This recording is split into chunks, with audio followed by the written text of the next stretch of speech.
the one question that instantly improves your thinking. Most people don't struggle because they lack intelligence. They struggle because they are constantly surrounded by noise. Noise in their phone the moment they wake up. Noise from headlines competing for attention. Noise from opinions delivered with confidence but not accuracy. Noise from advice that sounds certain yet leads nowhere. Over time, that noise doesn't just distract you, it reshapes how your brain thinks. It trains your mind to react instead of reflect, to accept instead of examine, to feel instead of evaluate. Eventually, people stop trusting their own thinking. They say things like, "I can't focus anymore. I overthink everything. I feel mentally exhausted all the time. I don't know what to believe." And slowly, quietly, they begin to assume the problem is them. But the truth is far simpler and far more relieving. Your thinking isn't weak, it's overwhelmed. Critical thinking is not about being smarter than other people. It's about being less easily fooled, especially by your own assumptions. Most bad decisions don't come from stupidity. They come from unchecked beliefs, beliefs that were never examined, beliefs that slipped in quietly, beliefs that feel true but were never tested. The human brain loves shortcuts. It fills in missing information automatically. It jumps to conclusions to save energy. It prefers familiar stories over accurate ones. This is not a defect. It's efficiency. For most of human history, efficiency kept us alive.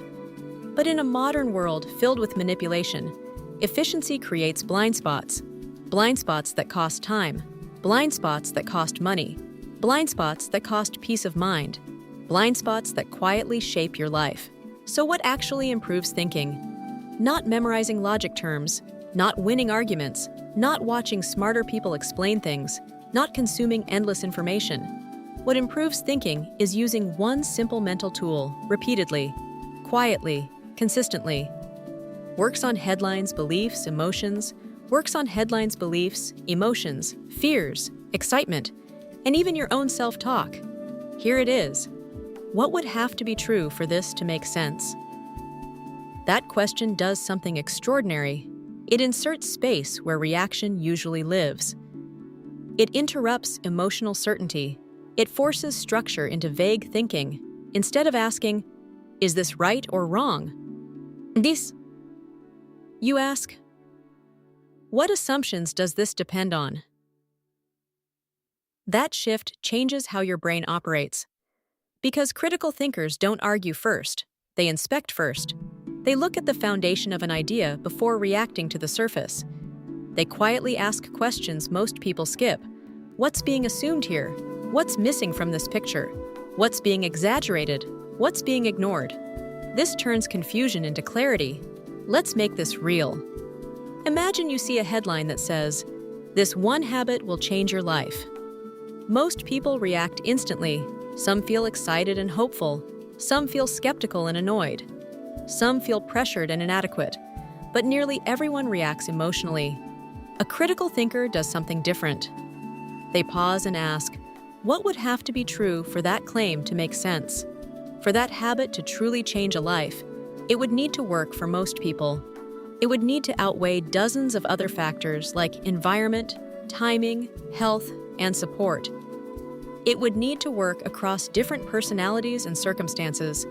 Suddenly, the claim shrinks. Not because you argued with it, because you examined its structure. That's critical thinking. This same question protects you from internal lies. When your mind says, "I always mess things up," stop. What would have to be true for that to be accurate? That every outcome was entirely your fault. That growth never happened. That learning never occurred. That context never mattered. The statement weakens under inspection, not because you forced positivity, because you introduced logic. Critical thinking isn't just for external information, it's for the stories you tell yourself. Those stories quietly guide your decisions. Those decisions shape your outcomes. Those outcomes reinforce the stories. Unchecked narratives run your life silently. This question breaks that loop. Here's why it works so well. It creates distance. Distance between stimulus and response. Distance between emotion and belief. Distance between impulse and action. That distance is where better decisions live. Without distance, emotions drive behavior. With distance, judgment returns. This question also exposes manipulation. Marketing depends on skipped assumptions. Fear-based messaging relies on urgency. Outrage relies on emotional shortcuts. When you ask what would have to be true, emotional manipulation loses power.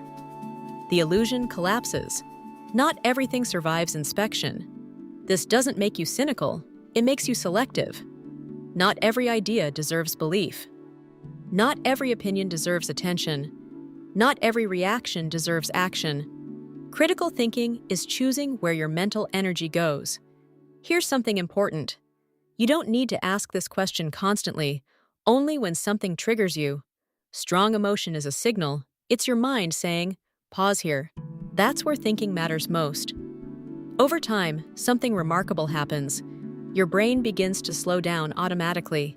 You feel calmer, less reactive, more confident in your judgment. Not because you know everything, but because you question wisely.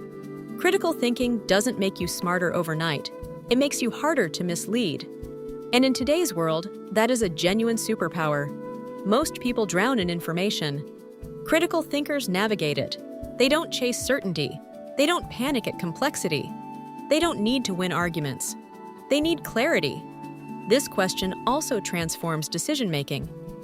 When people face big decisions, they usually ask, what do I feel like doing? Feelings are fast, but feelings don't predict outcomes. Asking what would have to be true shifts your focus to conditions. If this decision works, what conditions must exist? If it fails, which assumptions were wrong? This reframes decisions from emotion to structure. It also reduces regret. Regret often comes from ignored assumptions. You assume something will be easy. You assume something won't matter.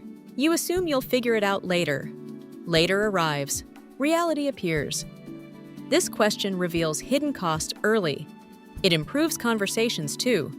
When someone makes a strong claim, instead of arguing, you can ask, what would have to be true for that to be accurate? It invites explanation instead of conflict. People expose their assumptions voluntarily. And once assumptions are visible, clarity follows. This is why great thinkers sound calm. They aren't rushing to conclusions. They're examining foundations. Now consider anxiety. Most anxiety comes from vague thinking, undefined threats, unclear risks, imagined outcomes. Asking what would have to be true forces specificity. Specificity reduces fear. Instead of, everything could go wrong, you see which things would actually need to go wrong. Most won't. Clarity quiets the nervous system. This is why thinkers often appear emotionally steady, not because they suppress emotion, because they understand structure. Apply this to self-doubt. When your mind says, I'm not good enough, pause.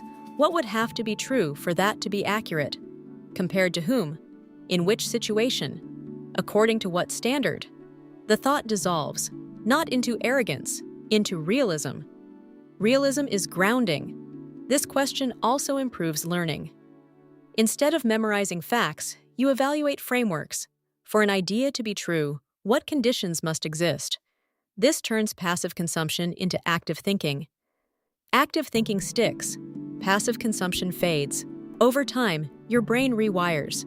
It stops rushing. It stops assuming. It stops reacting.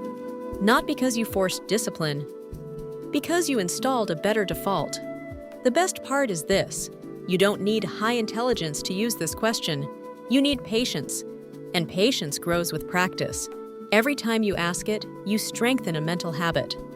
That habit compounds. One question doesn't change your life. A question asked repeatedly changes how you experience everything. You notice weak claims instantly. You feel less emotionally hijacked.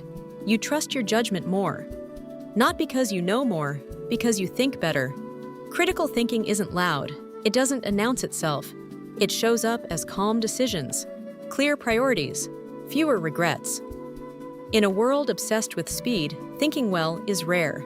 That rarity becomes leverage. You don't need more information. You need better questions, and one good question, asked consistently, reshapes how your mind works. If this helped you think more clearly, subscribe and watch the next video. If you're serious about getting results, click the link below and get yours now.